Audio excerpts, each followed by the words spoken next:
A Fitness Today presents. Welcome to the Listen by Heart podcast, where we feature stories from women of the South China Sea. I'm Jasmine Low, and today I will be joined by Che Puan Sarimah Ibrahim, a woman with many talents. I remember watching her present MTV music videos, emceeing events on television. She even had her own talk show. In her IMDb profile, she is an actor, TV host, model, voiceover, MC. She is a singer, presenter, mental health spokesperson, fitness model, and recently, loving wife and mother to a 3-year-old. In preparing for this interview, Sarimah answers some of my queries in between rehearsals to MC a black tie event that was attended by Malaysian royalty, key members of the industry, producers, directors, and cast. It's a huge evening, she tells me, and I can imagine the nerves building up in preparation for such an amazing night. And yet she took time to text me and fill me in on what she's up to. She's a Muslim, Irish Asian, who is strong-minded, resilient. She tells me that she has a Western Asian vibe and holds tightly to her Islamic faith. She has been to mosques, churches, the bottom of the ocean to the clouds. She has seen life through a grandmother who tapped rubber at 4 a.m. in Johor to make ends meet, an Irish orphan grandmother who was raised in a monastery and raised 8 children. Sarimah took a sabbatical from the entertainment industry, having found her soulmate, getting married, and starting a family. I met Sarimah thanks to a LinkedIn recommendation by a mutual friend, Dina Zaman, and we connected to discuss her work in mental health advocacy. Sarimah, welcome. And I hope you really enjoyed listening to that, because it's quite weird, isn't it, when someone introduces you like that? Because you're always introducing others.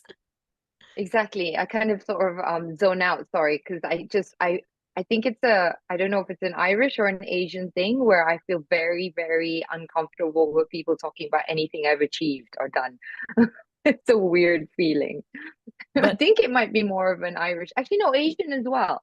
Like you jangan belaga, you don't get above yourself sort of thing, you know? okay. Well, in my research, I was Googling and searching and trying to find, what other things has this woman not done, So Mm. maybe you can tell us a little bit more. I mean, welcome to the podcast, first of all. Thanks for doing this. Thank you. I'm really happy to be here. I'm really happy to be part of this. It's such a, how would you say, in a non-cliched way, it's such an important and timely discussion.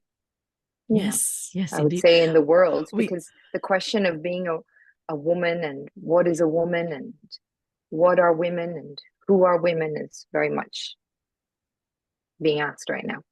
Mm. That's right. I mean, we're gonna be segmenting this talk into 4 pillars.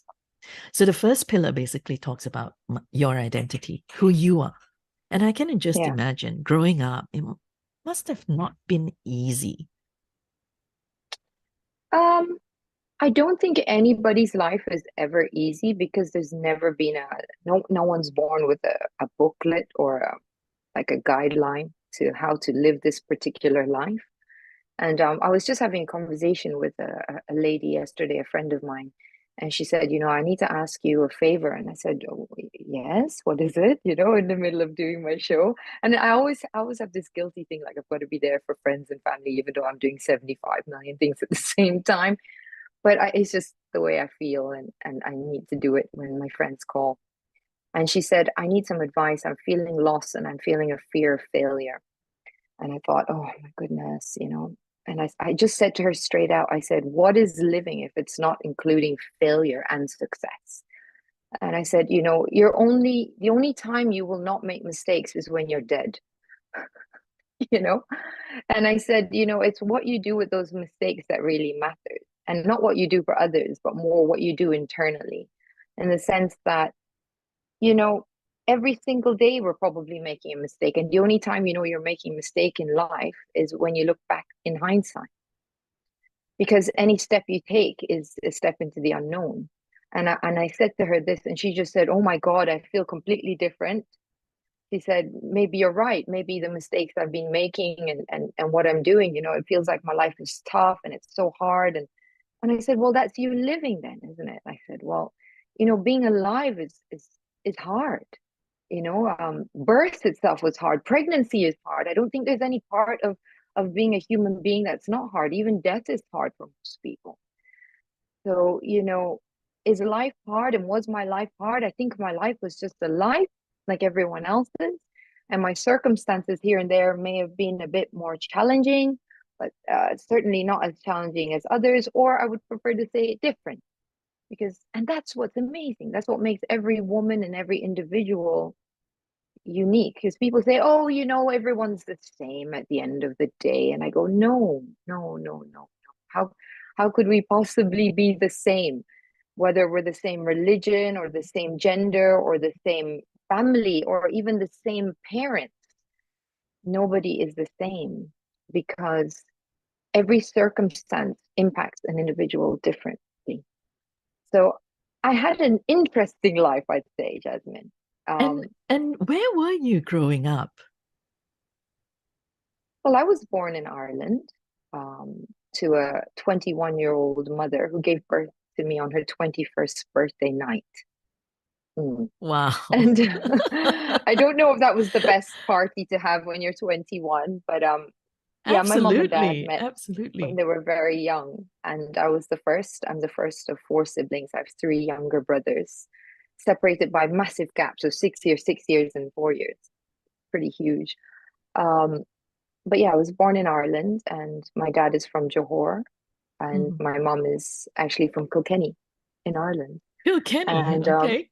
I only know yes, of and Kilkenny because of, the beer, yeah, I know. And actually, the brewery for that is right Mhm. behind my grandma's house in Kilkenny. Okay. Um, but my mom and dad came from very humble beginnings, and I don't like to talk in depth too much about their lives because that's their lives. I can Sure. only say, my life was a very, I would say confusing because it was, but whose life isn't? But yeah, it was confusing only in the sense that when you mix really, really half, East and West, and you fuse them together to two parents who are very young, 21, 22 respectively, and the child is born in Ireland in a Roman Catholic country, and then I'm to be raised Muslim, but that was challenging for my parents for themselves as it is.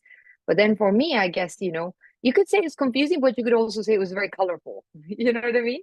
So you've Yeah. got your Irish family, and then you've got your father's family is from Batu Pahat, from Johor, from very much a rural kampong, which is great. This is the thing. When people like to use that term non-endearingly, and I don't understand why. Like, it's so kampong, like so village, so rural. And I say, no, what are you talking about? Do you know what I mean? Like every Hari Raya, every Eid, we travel back to kampong, and no aircon, no fans, and back to the kampong house, which is the wooden house, and only the base is cement, very basics, and the chickens are going off in the morning. And I remember being very young and grandma just grabbing the chicken and like, and that was it. We're gonna eat this. Oh, cool, all right. That's really like farm So to table, isn't it? It's yeah, like it's backyard, very farm to backyard. table, and you're washing the dishes and you're eating and you're sitting on the floor. She rolls out the tikar, which is the traditional bamboo, what would you say, like a cloth, a floor cloth, and we sit and we eat with our hands and we wash our hands with the special, basutangan and makan. And then in Ireland, it was different. You're having your stew and you're having your dinner at lunchtime, and you're having your tea at dinner time, and everything's different, and people live their lives around TV shows like Coronation Street and Home and Away, and there's a huge, massive shift, yes. And That's and then I that's went, one thing I never got around, like having tea, but actually tea is dinner. because and that's the right way to do it. We're supposed to makan, like eat during like our biggest meal on the day, so you could burn Mm. it off and then have like a light tea. So that was actually really good. And then I would come back to KL, and then it would be like, no, you're having fried rice for breakfast, you're having rice for lunch, and then you're having rice for dinner. And that night we're going to eat like pisang goreng chokodok, which is banana fritters, and you're going to enjoy. You know, so and then I had like granny in Ireland who's got holy water, at the door, and like, going to church, and then like at 6 o'clock they'd stop and do their Angelus prayers, and then I had like Nene who's like, wake up at 5 a.m. and do your smayang. So like this, it's brilliant. It's lovely. Because it's lovely. The roots were there. When I say the roots, I mean the grounding of reality in both sides was very much there. Can we give them a call out, like Nene's name? What's her name? Oh, Nene, they've both passed. My Irish granny is actually Elizabeth Dooley. That's her maiden name. Then it was Hanlon.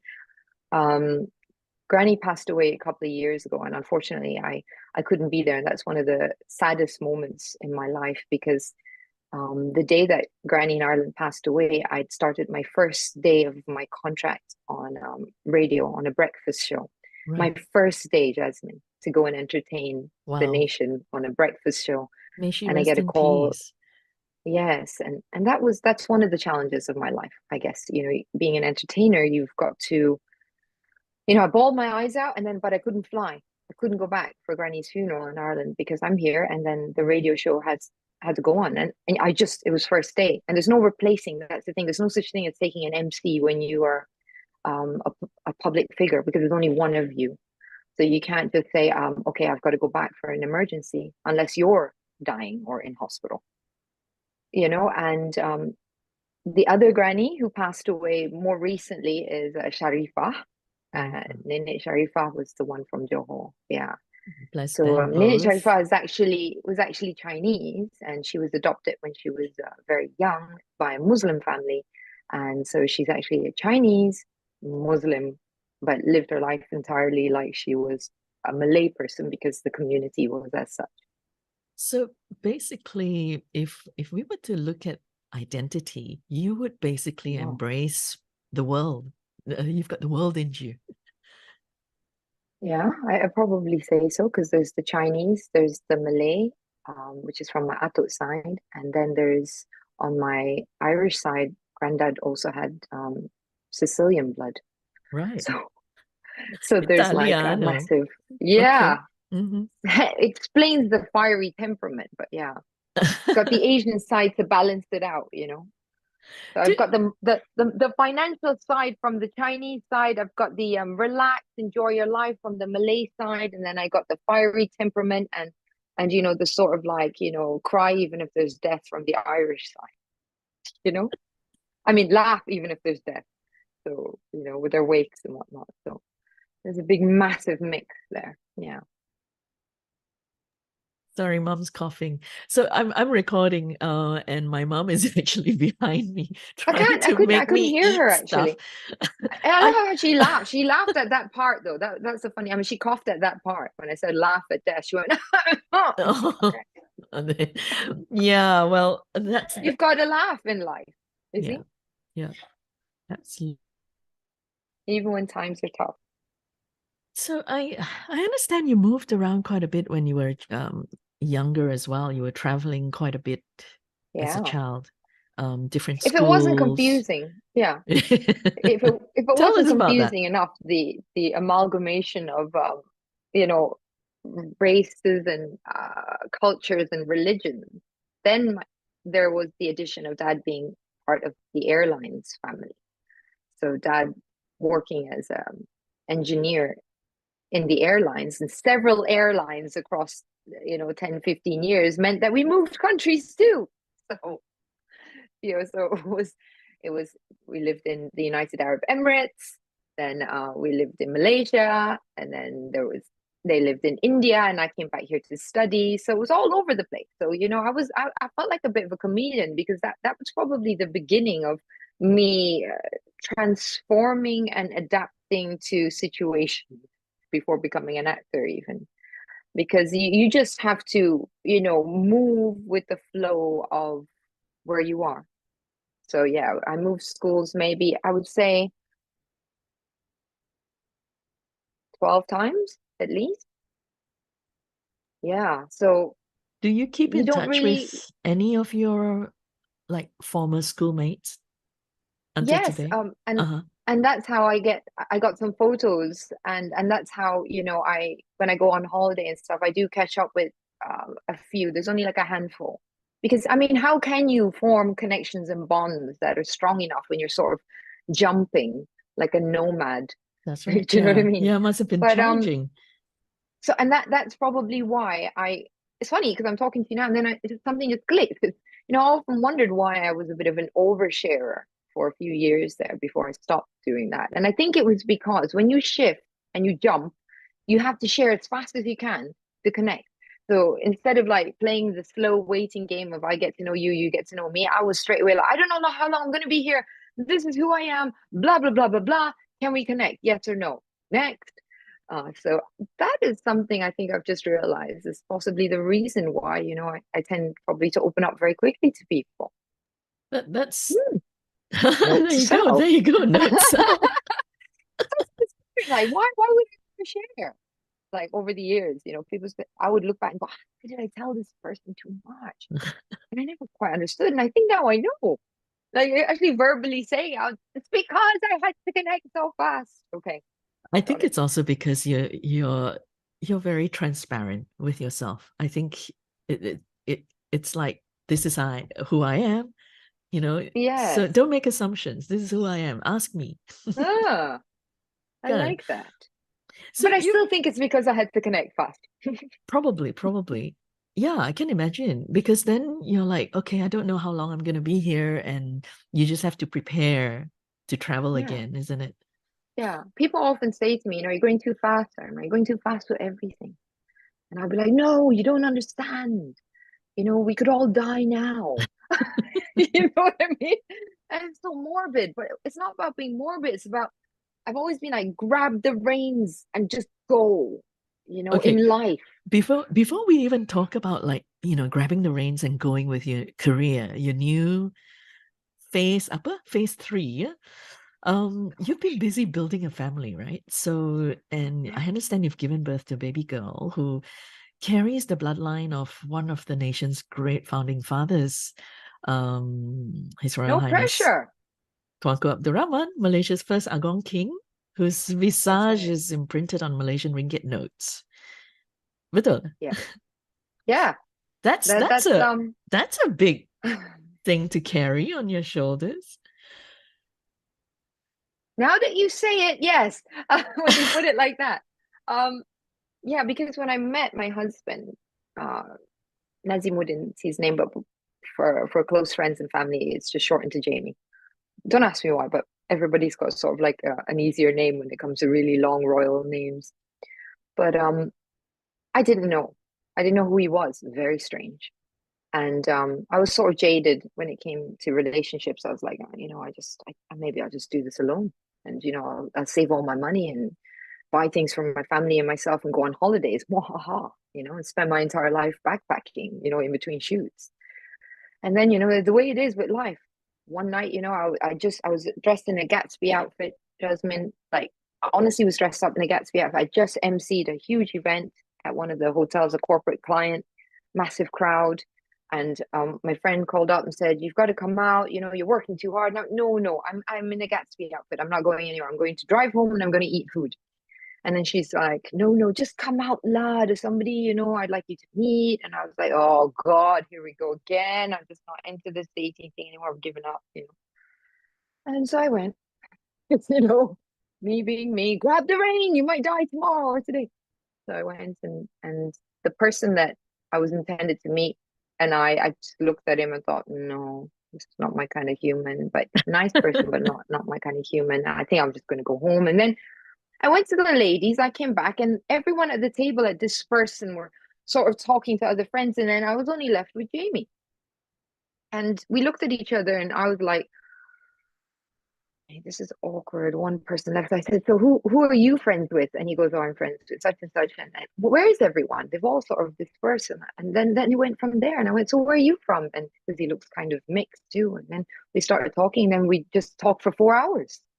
Wow. Okay. And then we realized on that night, it was 7th of December 2013, We realized that we'd crossed paths multiple times in 20 years.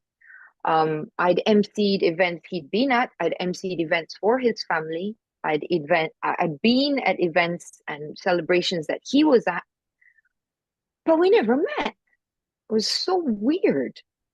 And so we had so much talk. And his birthday is the day after mine. So it was kind of Oh, like, is that right? yeah. And, you know, the eldest of four siblings, whatnot, etc., etc. And I guess that's how it is with life, you know. And so we were married. And then, yeah, we had Sophia almost 4 years ago. It's going to be four soon. And yeah, I honestly, I never thought I would. I was never the maternal type. You know, I think it, with the constant uprooting in my life, it never gave me a sense of I'll be set in one place long enough to be stable enough to be a mother. But after meeting my husband, I sort of realized, oh, no, this is it's possible to still do what I do and yet build a family, and I deserve to do that for myself. Congratulations to you both. Thank you. I've seen Yeah, photos. I mean, yeah, she's gorgeous. she's a force to be reckoned with, though, that Mm. little one. It's funny how the genetics sort of come through the DNA without even nurture sort of igniting them, because she has never seen me perform. It's funny, Is that on TV or intentional? anything. Is that intentional? Well, because she was born during the COVID time and I wasn't doing. And gosh, we speak about the COVID time like she was Like born during the zaman war, dulu, zaman dulu. but it is, you know, in that sense. So she never really saw me perform, but yeah, she sings, she dances, and all these things, and it's just coming through. You can see it coming through. Yeah. So I'm very, very much happy, and it's been a joy, and it's been eye-opening and very educational. And you know, being a mother, like I said, I was never one to be too maternal. I think being the oldest of three younger brothers, I sort of felt like, oh, I've done all the child rearing. Yeah, I get that. I've got two younger No, ones. and it's sort of, yeah, but yeah, no, having Sophia definitely changed my life. I went through a bout of postnatal depression that was so intense that I Mm. think it turned me inside out and allowed me to realize a lot of things and look at the way I live. Yeah. That And must then have been difficult. I mean, not many people talk about postnatal, but that must have been a yeah. difficult time, and especially during COVID. Well, I would use the word horrific for it. Right. Yeah. What was your Um, go-to? How did you rise out of that? oh my goodness. It was a gradual drop into the postnatal depression that I wasn't aware of, because when you're a performer, you're so used to enduring. So you don't realize, you don't pick up on your body's anxiety anymore because you kind of thrive off adrenaline. So when she was born, I could connect with her and everything, but I had an overbearing sense of dread and fear 24 hours a day that sort of engulfed me. Now, when I say dread, the only way I can explain it to other people who haven't been through it would be, you know, when you're, let's say you're on a roller coaster, and you're going up the tunnel, Mm-hmm. and you Mm-hmm. you don't know when you're going to reach the top, and you don't know when it's going to drop. It's like that every single second of the day. That was the feeling, and I could vocalize it. And I studied psychology, and I've always Right. been a spokesperson, and I'm an advocate for taking care of your physicality as well as your mental health. So I was already doing self growth with the therapist, and I still went through it. But the thing is, the gift of having the education was I could sense, oh my God, I've I've gone into a dark, weird place. And I Mm. kept saying it to my husband, I'm in a weird place, I am, which means love. I'm in a weird place and I don't know what it is. And he was observing me, and he goes, you know, you're going through it, but you'll come out. It's like this, he said. You're like this right now, and slowly it will go like this, and then you balance out. And I went, oh my God, but I'm like this every day, up and down, up and down, up and down, up and down. And I feel fear constantly. So I said, no, I've got to get help. So it was every single day sitting with the therapist. And when I say crying uncontrollably, I was crying because I was afraid of feeling fear, and that caused more fear, so that the fear cycle stuck in my brain. So I went into a loop of severe dread and anxiety. I didn't quite uh, flip over into psychosis, thank God. But I'd say if I hadn't gotten help, it would have gone into the postnatal psychosis part, which is why I call Mm. it horrifying, because it was borderline. And the thing is, I was aware of it, which is even worse, I think, because if you're a person who doesn't know what you're going through, you're kind of a bit sort of like, ah, until you come out of it. Then you're like, ooh, what was that? But me being the overthinker and having studied psychology and being aware of postnatal depression, is like I'd fallen into a quicksand and I couldn't get out. I was like, oh no, I'm inside it and I can't get out. So the therapist every single day, followed by 3 months of intense therapy. And then I went on medication for a short period of time just to lift me out of the quicksand so that I could pull on the vine to pull myself out, if that makes any sense. Wow. So once I got my body out of the quicksand, I was sort of in the clear, and then I could do the work to rebuild, pull myself out, wake up from the nightmare that was that period of time, 6 months. And you're Um, okay about talking about it now?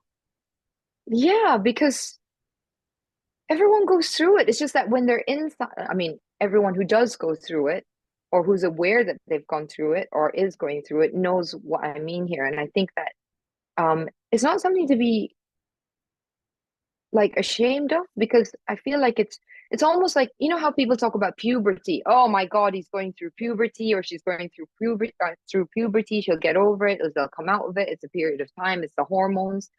So I think it should be the same with postnatal issues.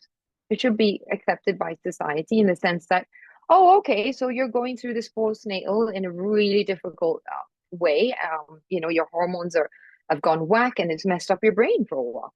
So let's kick in the plan. Do you know what I mean? Like it should be that normal, because there's half of the population are women, and at least half of those half will give birth, and at least half of those half will go through some sort of shift and change mentally. And so it needs to be that normalized, where we just kick in as a society without the superstitiousness, without the judgment, and we go, oh, okay, so it's like puberty. Okay, Yep. so some people go through it harder than others. Now here's the steps: A, B, C, D.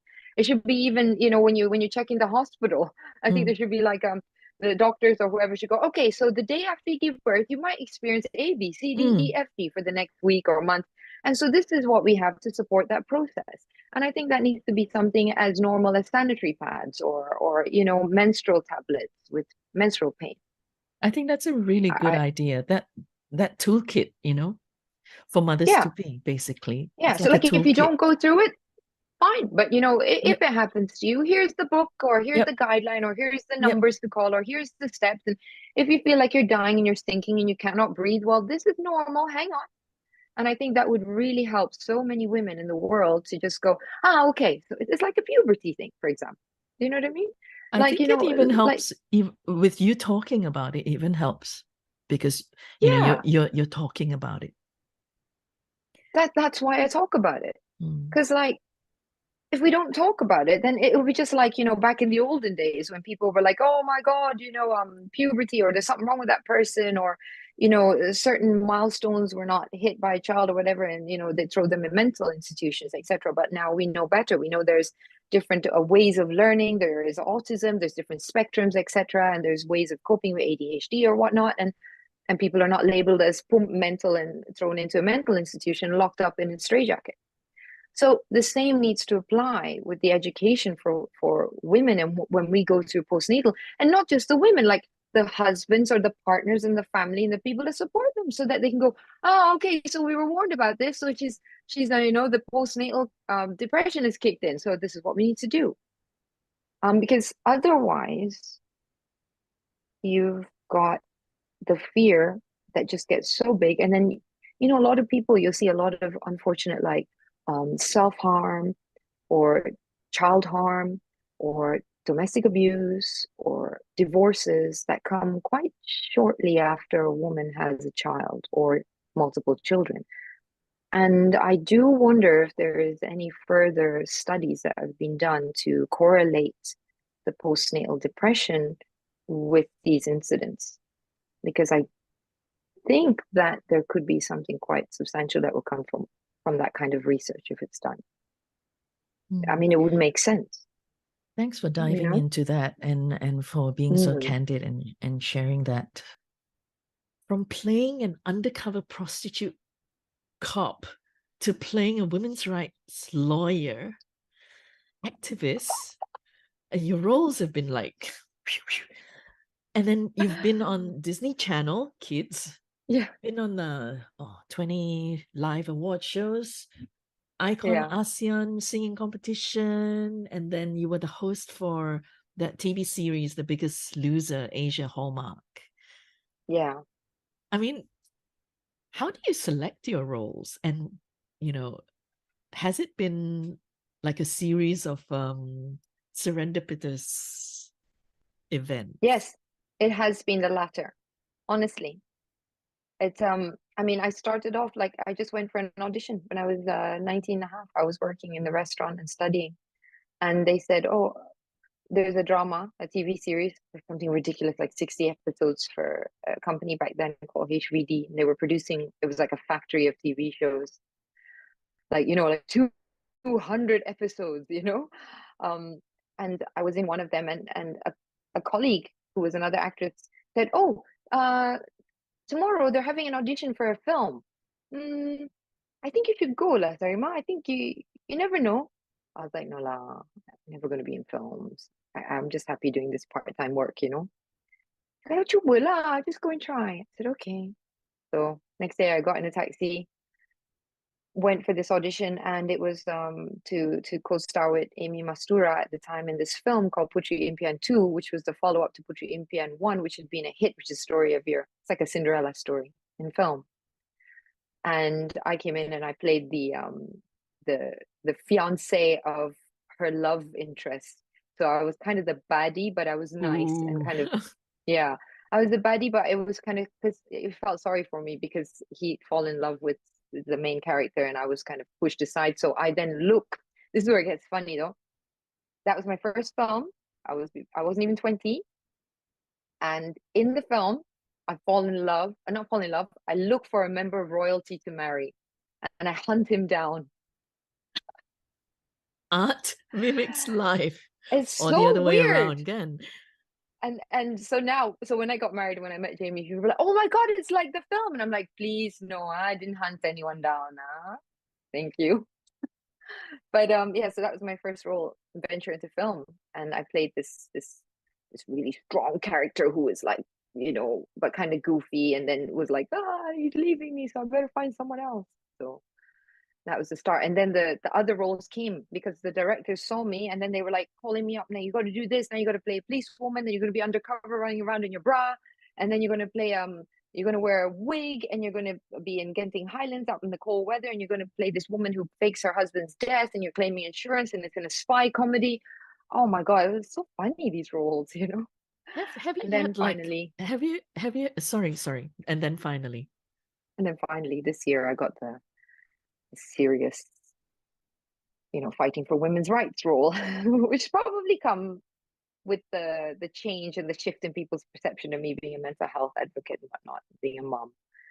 So, but it doesn't mean I can't still play a variety of roles. I mean, I still do the same undercover role. I've got no problem because that's acting. That's the job. What's your dream role? I mean, if somebody were to like, have a script ready, and what's your dream role? It could be anywhere in the world too. Somewhere that shoots in a variety of places around the world, and I think I would like a role that shows a woman that's complex and maybe a parallel role to my life, but a bit more. I'm thinking James Bond villain here. Oh my God. James Bond villain? What does that have to be Yeah, a villain? Oh yeah, because or maybe a villain. Mission Impossible villain. A Mission James Bond Impossible. villain always dies. I don't want to die on screen. Probably. So you don't see me as a Bond girl then. So Hmm. Why? Too sexy lah. Can Too the sexy husband and too. and you gotta kiss him, right? So how? How Do I does that? have to? I don't know. How Why does do the that women work? always have to kiss the men? Why can't it just be like, he's in love or attracted to my brain? Why don't they do that? Do you know what I mean? But anyway, yeah. So maybe it could be a James Bond film now that you said it. Something that's more complex. But a villain is never just a villain, and a goodie is never just a goodie. Because as human beings, we're always in a triangle, usually, the dysfunctional triangle of being a victim, a rescuer, or a perpetrator. We all are all three in one go, usually, unless we're sort of, very self-aware and stepped out of those roles. That's the role that Actually, all of us play. I must apologize, Sarima, because you know what I just realized I've done? I've You fallen. stereotype me.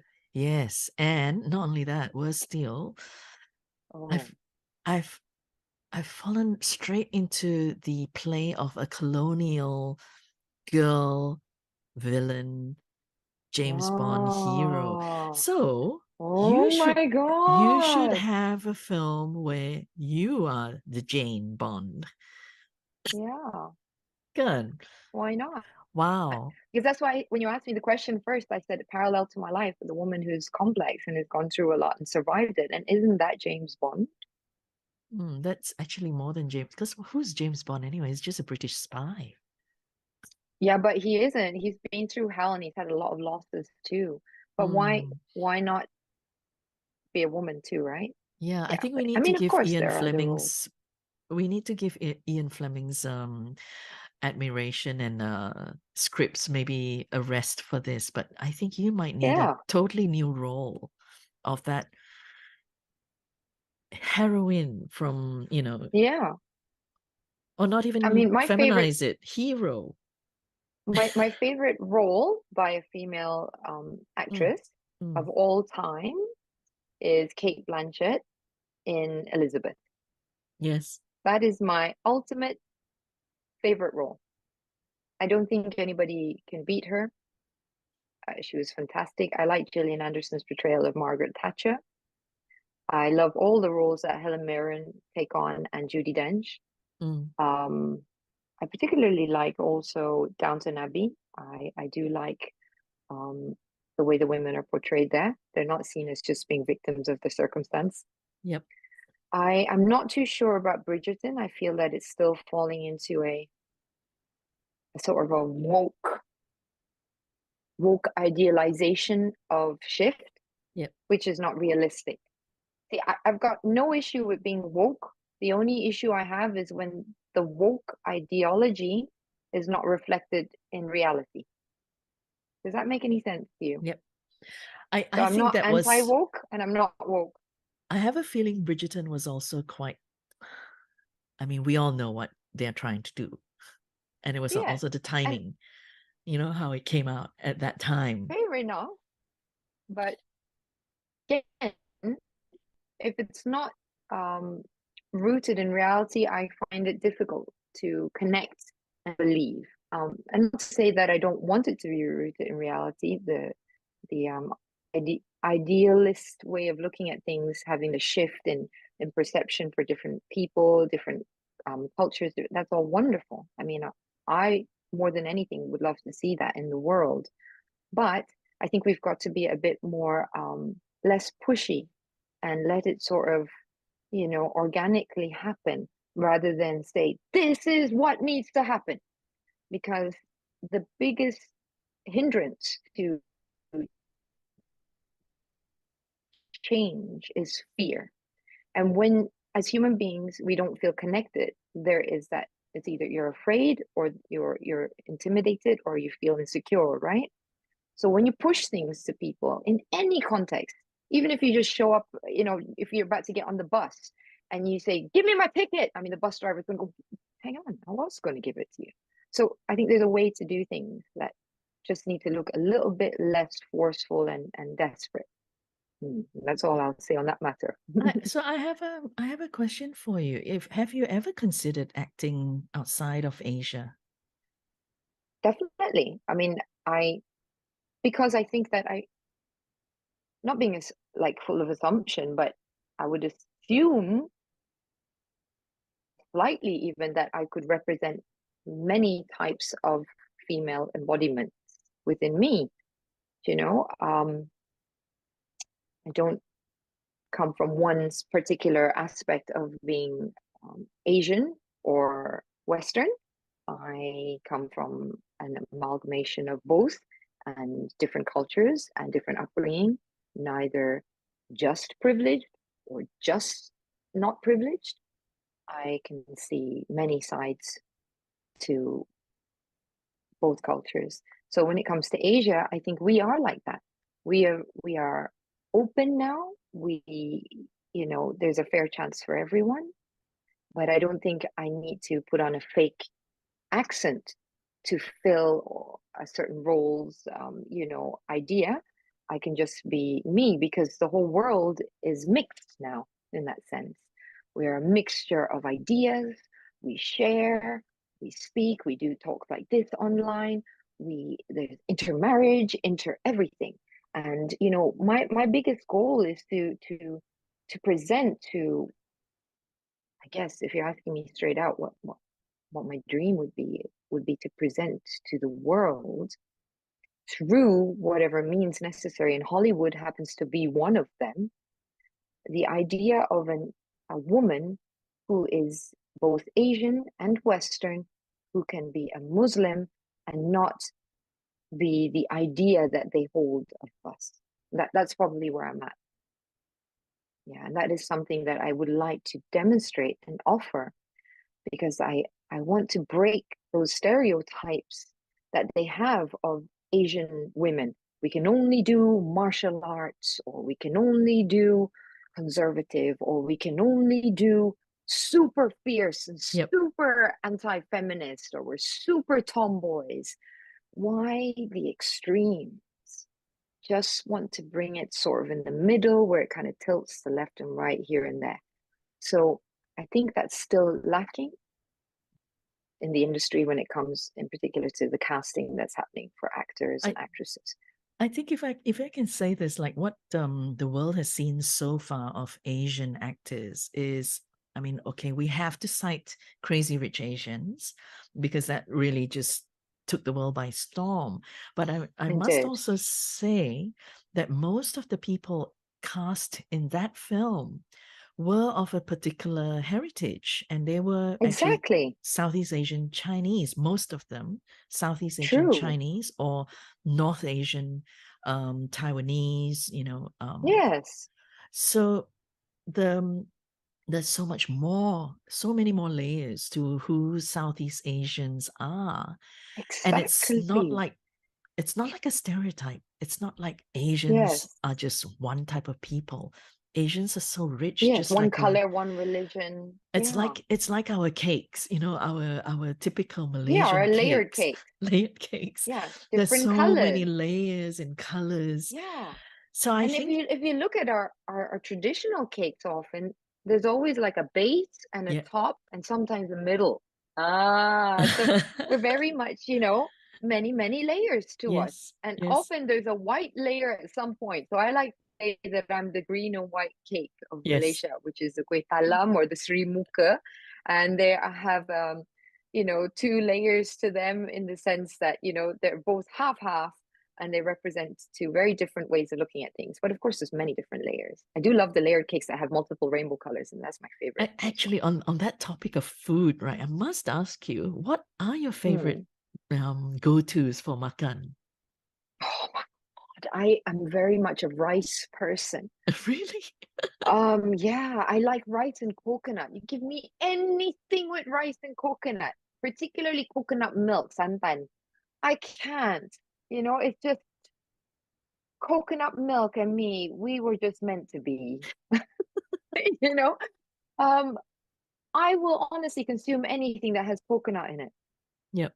Like, just give me some plain white rice and give me some chicken, coconut,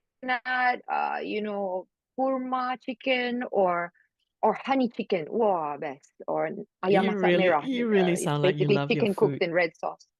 Yes. and oh, I love it. And but I'm not a big spice eater, only because it gives me bad gastric. But I love, roti canai, or the flatbread, and I love fried chicken. Ooh, I cannot. And satay, chicken satay.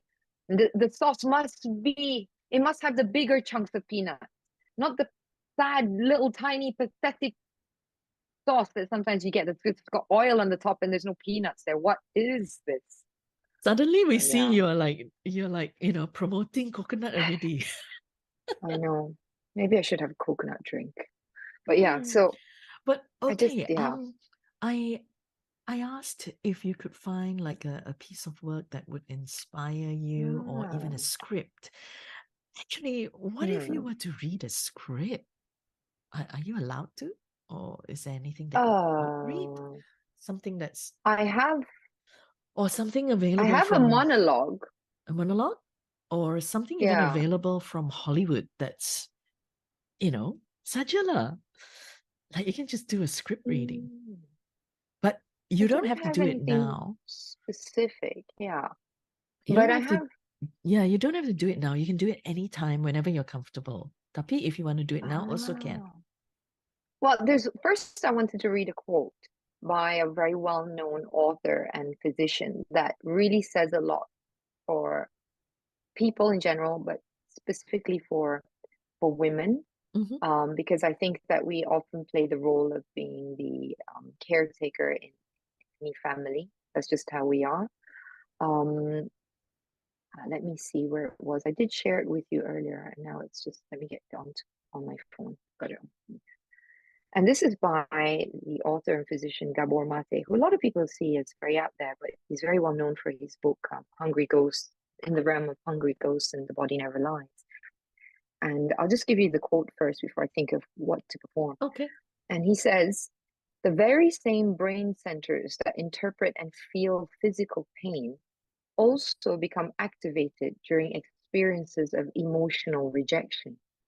In brain scans, they light up in response to social ostracism, just as they would when triggered by physically harmful stimuli. When people speak of feeling hurt or of having emotional pain, they are not being abstract or poetic, but scientifically quite precise. And I think oftentimes women are sort of seen as, you're being overreactive or you're being too emotional. But what does that mean? I always see it as just meaning you're being too human, and it scares me. And a lot of diseases and issues, and there's a massive correlation for women when it comes to diseases and health issues such as depression and ovarian cancer, a correlation between these two and emotional suppression. And it's very much prevalent in women who are caretakers of their families, um, because they are taught to absorb and suppress and repress. And it is correlated with a lot of health problems. And I find that to be so important for us women, especially us Southeast Asian women, because we are raised to almost accept suppression and repression as a strength, and to communicate the need for help is seen almost as an anti-cultural, anti-family way of being, and that's not true, and it is not helpful, and it's harmful. That is And this is so important. that is a very enlightening statement because I mean we're 2/3 of the world population, and Yeah, that's a lot of weight on a lot of women. it is very much, and that's why we are seeing an increase in health issues and heart attacks. And there's a reason why the heart, and you say emotions and stomach cancer, because we carry a lot of emotions in our stomachs and close to the womb. Of course, the womb is the center of being a woman, a feminine being, and we collect and we gather, and I think it correlated to a lot of health issues. related to these parts of our bodies, because these are the places most sacred, most, associated to being us women in the world, and you can never deny that. And as a performer, as an actor, I think the one thing that I would want to continue to do is whatever platform I get, honestly speaking, Jasmine, whatever platform I get, be it in Asia or in Malaysia or in the small industry that we have that's trying its best to become bigger and more powerful, even if I don't make it to Hollywood or anywhere else, I just want to leave a legacy of educating women that we don't have to suppress and repress and accept that we have the right to communicate and express and the right to having a good health and the optimal health. We don't need to keep surviving, we can start thriving. And that is the most important thing that I want to leave from my daughter as a girl, as who will become a woman, that she does not need to survive, she can thrive. Because I lived way too long in survival mode and have only just discovered what thriving means in my 40s. And thriving means to accept my mistakes and others' mistakes, to learn from and to accept that's part of life, and to not be afraid of speaking up. When I say speaking up, it doesn't mean speaking loud or being forceful. It just means expressing who your truth is. And you know what? I've been healthier and stronger, and I feel more alive, and I feel the best I've ever felt, more than my 20s now that I'm starting to thrive. Sarimah, thank you so much for sharing all of that. And you know what? I just feel like I've been in an hour of therapy with you Oh my goodness. because I've That suddenly much good. under a realization, whatever that you're talking about, I'm also reflecting. So I think that's what it is. As you've actually made me reflect a lot about this word survival. And that's actually Yeah, why I started podcasting, because right. it was also during COVID, and I was coping with a Yeah, lot of uh, issues, caring for my mother, yeah, at the prime of my life, and not being able to go out there and do whatever that I wanted to do. yeah. So thank you. I think you have brought up some very, very interesting topics. There's a lot of talking, with friends, or I mean, I've never seen a therapist. I always thought that I Okay, can be strong enough, and it's always been that survival mode. right. Well, you are enough. But just like we would say, go to the dentist or go enjoy a good meal, why not go enjoy a good session with a therapist? Hmm. Or just go to manage ourselves. You deserve. People spend money at the spa, they spend money entertaining themselves, they go to the cinema. Why not just reinvest in yourself? And that's why I say you deserve to thrive and not just survive, And and not and just live with coping skills. and while we're saying that, there's an ambulance that's driving past. Isn't that sound effects? Can you hear it? Yes, you see.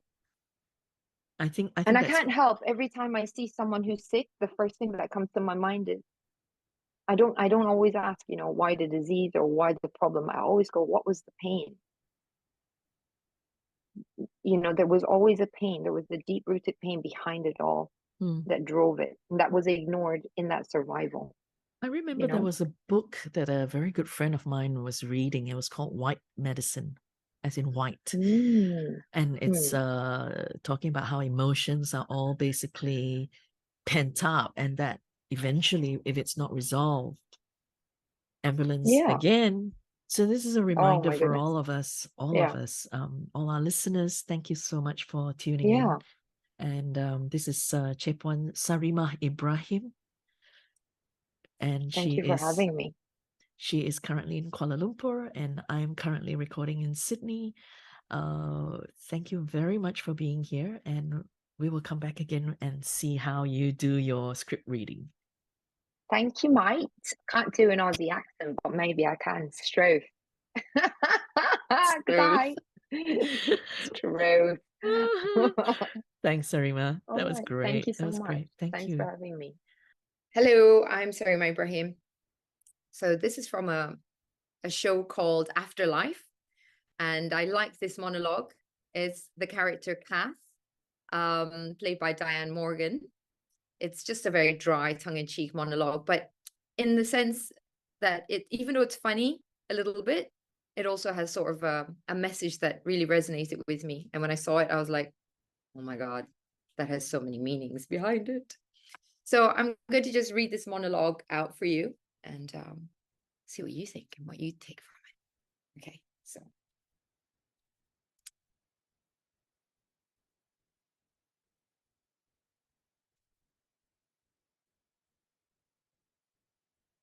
I've got something for you.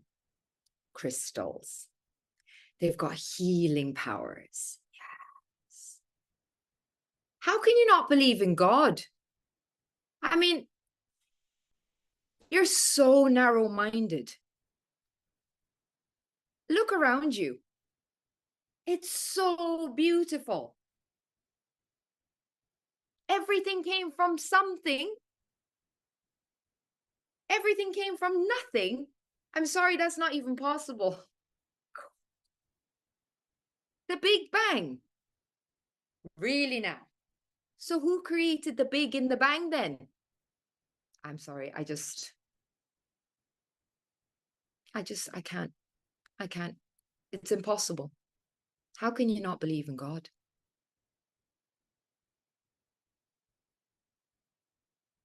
That's the monologue. That's so cool. It's That's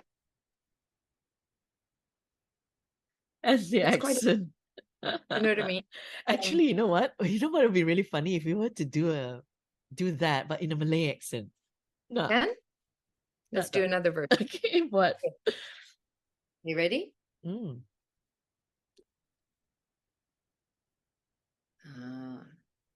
I've got something for you.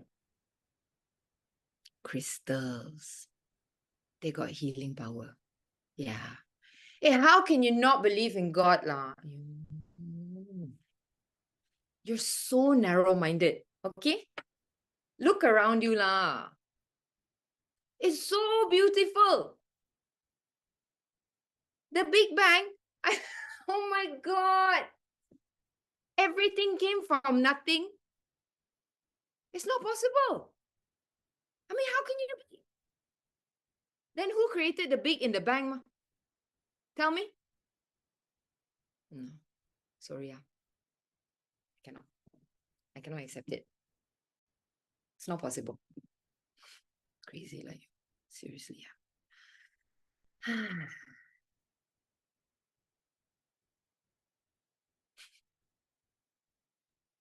Sorry, my brother's got the oven going. I forgot to turn it off just now.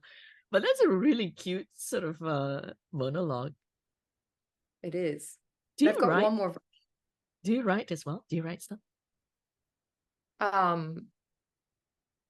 I add on. I can do monologues. Yeah. Yeah, but I haven't written anything in completion. Mm. You know, I was I thinking, want to do one more of it. oh yeah.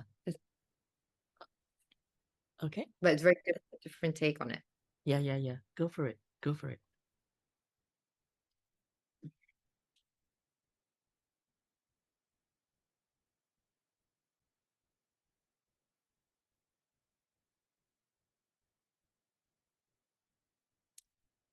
Well, I've got something for you. Crystals. They have healing powers. How can you not believe in God?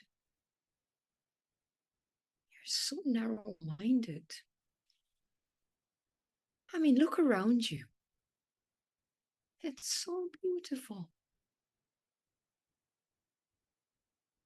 The Big Bang. Everything came from nothing.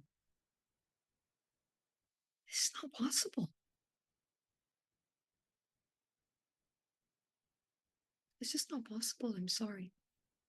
I don't believe you. I mean, who created the big in the bang even? Can't.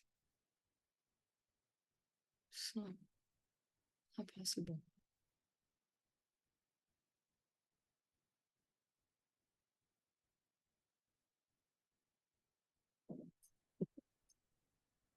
Which So one did so you many- like best? Actually, I like your first one best. Me too. Mm-mm.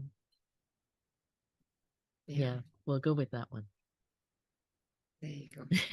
Thank you, Sarimah. Thank you. Thanks for your Now time. Now we can talk. we are done. Yeah, we're done.